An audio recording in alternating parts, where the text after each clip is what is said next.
서울 아파트값이 6년 9개월 만에 최대 수준의 상승폭을 기록하면서 고공행진하고 있습니다. 정부는 주택담보대출을 최대 6억 원으로 제한하는 등 대출 조이기를 통한 집값 안정 대책을 내놨는데요. 관련 내용 김준환 서울디지털대 부동산학과 교수와 함께 이야기 나눠봅니다. 안녕하십니까? 안녕하십니까? 네, 조금 전 정부가 주담대 대출 규제 강화 대책을 내놨습니다. 그러니까 새 정부 들어서 첫 부동산 대책인데 한번 소개를 해주실까요? 이번에 이제 그 첫째로는 이제 전체 수도권하고 규제 지역을 대출액 상한선을 6억으로 이제 정했습니다. 예. 그 뭐 20억짜리 사든 30억짜리 사든 이제 6억 이상은 대출이 안 되고요. 거기다 이제 2주택 이상자는 대출을 이제 할 수가 없습니다. 대출이 빵원입니다. 예. 그리고 또 하나는 이제 1주택자에 한해서는 이제 이사를 하려고 집을 이제 구입을 하면 전입신고를 6개월이나 해야 되고 그 전 주택을 6개월 이내 처분을 해야 됩니다. 이것이 이제 역대 정권에서 없었던 대출 규제, 거의 대출 규제 하나만 내놨는데도 예. 좀 굉장히 좀 이렇게 지금 고강도? 보면은 이제 수도권, 예. 고가주택, 다주택자들만 대상으로 하는 대출 규제 원점 타격을 좀 실시한 것 같습니다. 예. 자, 그런데 당장 내일부터 시행이 된다고 예, 하더라고요. 예. 그래서 이제 문제가 될 소지가 있는 것이 예. 효과는 제가 보기에는 아마 바로 이제 나타날 것 같습니다. 왜냐하면은 아무리 그 고가주택을 대출에 의존하지 않고 산다 하더라도 예. 특히 다주택자 같은 경우에 전혀 대출이 없이 그냥 집을 산다는 건 사실 쉽지는 않은 거거든요. 예. 또 하나는 이제 기존 계약자들 중에서 이제 대출 금액을 뭐 6억 미만으로 하는 경우는 괜찮은데 네. 6억 이상 대출을 받고 이제 집을 잔금을 치르려고 하신 분들 같은 경우에 계획에 차질이 그렇죠. 생기는 다주택자 거잖아요. 같은 경우도 이제 대출이 한 푼도 안 되니까 예. 이제 계약을 이행하는데 이제 잔금 치르는데 이제 문제가 발생하지 않겠나 이렇게 생각을 합니다. 자, 근데 이렇게 최대 6억 원까지로 대출을 바짝 조이면 매매 수요가 감소할까요? 이 이제 실제로 특히 이제 강남 지역은 우리가 이제 많은 전문가들도 얘기하는 것이 대출 규제하고 사실 집값하고는 좀 상관이 좀 영향이 적다라고 좀 얘기들을 많이 했었어요. 근데 이제 지금 보면은 성동구 지역 같은 경우에 지금 거의 연 20%대 정도로 지금 지난주 보면은 가격이 이제 오르고 있는 거예요. 주간 단위로 해서 0.4% 정도면 연간 한 20% 정도 급등하는 그런 수치거든요. 예. 근데 그런 성동구 정도 집을 구입하시는 분들은 사실 대출 없이 사기는 어렵거든요. 그렇다면은 그분들이 일부 이제 대출을 끼고 이제 집을 사고자 하는 분들이 많을 텐데 예. 그렇다 보면은 실제로 이게 무주택자나 1주택자나 다주택자 전부 다 실제로 대출은 이제 대출 없이 이렇게 줄어든 대출 하에서 집을 구입한다는 집을 구입한다는데 상당히 어려움이 있지 않겠나 좀 예상이 됩니다. 예. 이렇게 되면 이제 대출을 안 받아도 되는 현금 부자들만 집을 살 수 있는 거 아니냐 이런 우려도 나오는데요. 그러니까 지금 이번 이재명 정부에서 처음 이제 부동산 대책을 내놨는데 대출 규제 하나만 내놨죠. 예. 그러니까 제가 이제 제 느낌으로는 예. 돈 없는 사람은 무리하게 집 대출 얻어서 대출 받아서 집 사지 마라. 집을 고가주택을 살려면 현금 가진 사람만 사라. 이런 메시지인 것 같아요. 실제로 현금이 없는 사람이 뭐 20억 가까운 아파트를 대출 없이 살 수 있는 사람이 몇 명이나 되겠어요. 예. 특히 이제 6억이면 나머지 14억이라는 돈이 현금이 있어야 되는 거 아닙니까? 네. 그래서 그런 부분에 대해서 제가 보기엔 과거에 어떤 대출 규제보다도 제 개인적인 생각으로 가장 강력한 어떤 규제인 것 같아요. 그래서 예. 효과가 바로 좀 나타나지 않겠나 이렇게 생각을 합니다. 예. 그렇다면 실효성도 좀 있겠다 이렇게 저는 보시는 개인적으로 겁니까? 있다고 봐요. 예. 알겠습니다.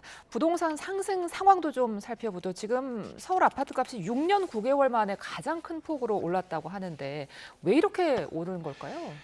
이게 이제 시작이 된 게 제가 뭐 누구를 뭐 이렇게 공격하는 게 아니라 예. 이제 오세훈 시장이 이제 토지거래 허가 구역을 이제 풀어줬잖아요. 예. 이제 그게 이제 나쁘다는 게 아니라 이상하게 그 시점을 기점으로 해서 이제 가격이 이제 오르기 시작한 거예요. 예. 강남 지역에 막 안 됐던 거래들이 막 되면서 예. 이제 강남 지역 가격이 이제 오르니까 이제 오세훈 시장 입장에서는 안 되겠다 싶어서 규제를 다시 규제적으로 묶었잖아요. 근데 이런 시그널이 시장에 준 시그널이 뭐냐면 가격이 오를 때랑 비슷하다. 가격이 급등할 때 패턴이라 예. 규제 제고 강남 상고 묶으면 그다음 지역 오르고 그다음 지역 오르면 또 묶고 이런 식의 패턴과 유사하다. 야, 집값이 이제 급등할 것 같다라는 이런 불안감이 나오기 시작한 것 같아요. 그 예. 시점에서. 예. 그래서 이제 그 외 지역인 마용성이 이제 오르기 시작하지 않습니까? 예. 그럼 또 지금 많이 언론에서 나오는 게 이제 마용성도 이제 규제 지역으로 묶겠다. 그래서 점점 수도권으로 확장되어 갈 것이다라는 이 패턴이 과거에 이제 우리 수요자들이 경험했던 이 불안한 패턴이란 말이에요. 예. 그래서 이제 안 되겠다, 빨리 좀 사야겠다 이런 어떤 심리적인 요인이 가장 크지 않나 이렇게 생각을 합니다. 예. 한국은행도 이런 상승세 우려의 목소리를 나타내는데 언제까지 이렇게 오를까요?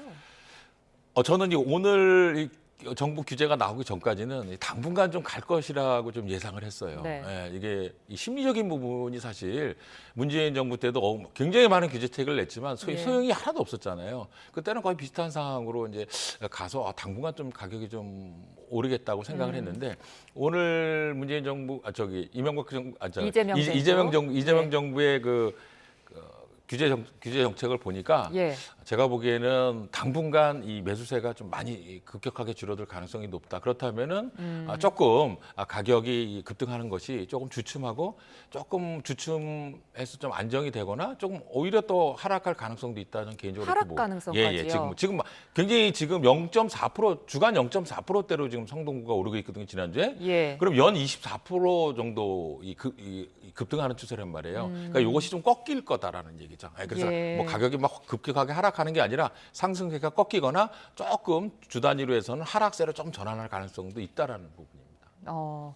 자, 오늘 대출 규제가 나왔지만 추가로 부동산 대책이 또 나올까요? 일단은 이재명 정부가 죄송합니다. 이재명 정부가 추구하는 거는 과도한 규제 정책은 좀 피하겠다라고 얘기를 했습니다. 예. 그래서 그렇다면은 지금 이 대출 규제 원점 타격이 제가 보기에는 효과가 좀 날 것이라고 본다면 어느 정도 효과가 있다면 예. 뭐 더 이상의 규제 정책은 쓰지 않을 거로 보고요.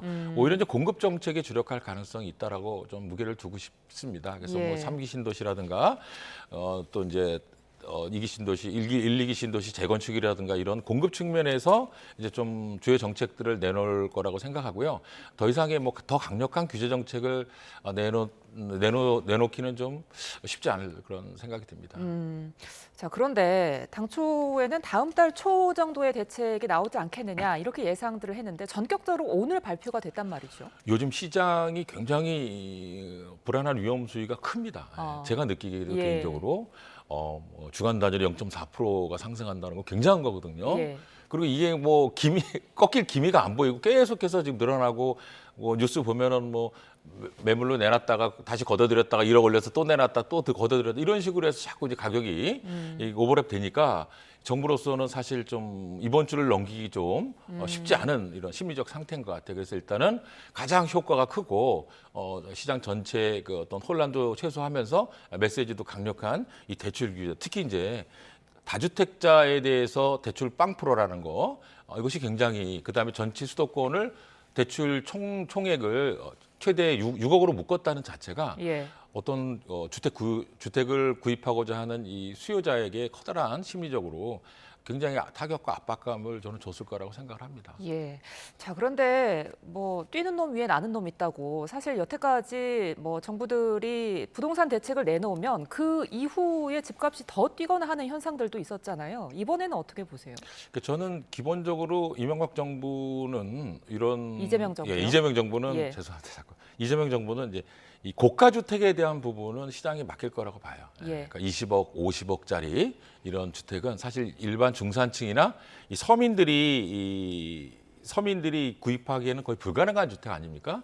그렇다면 지금 6억도 보면은 50% 정도 LTV 50% 정도면 10억에서 15억 정도, 10억대 주택 정도까지만 이제 정책적으로 추진을 할 것 같고 예. 20, 30억대의 고가 주택은 기본적으로 시장에 맡기되 이 보유세라든가 양도세 등 이런 이제 세금에 대한 부분을 원활하게 조절을 할 것 같습니다. 그래서 저는 개인적으로 보면 양도세는 좀 자유롭게 풀어주되 이 고가 주택은 어차피 이제 돈을 좀 부자들이 갖고 있는 거기 때문에 그 주택을 보유세를 낼 만한 이런 그 어떤 고소득자만들이 가질 수 있게 하는 대신에 예. 보유세를 좀 높이는 이런 투트랙 방향으로 가서 거래는 자유롭게 풀어주되 주택을 보유하는 데는 많은 이제 세금이 필요하니까 돈이 없는 사람은 고가 주택을 갖기 어려운 예. 이런 규제 정책으로 좀 이원화시키지 않겠나 이렇게 생각이 듭니다. 예, 알겠습니다. 자, 오늘 새 정부의 부동산 정책 김준환 서울 디지털대 부동산학과 교수와 함께했습니다. 오늘 말씀 고맙습니다. 감사합니다.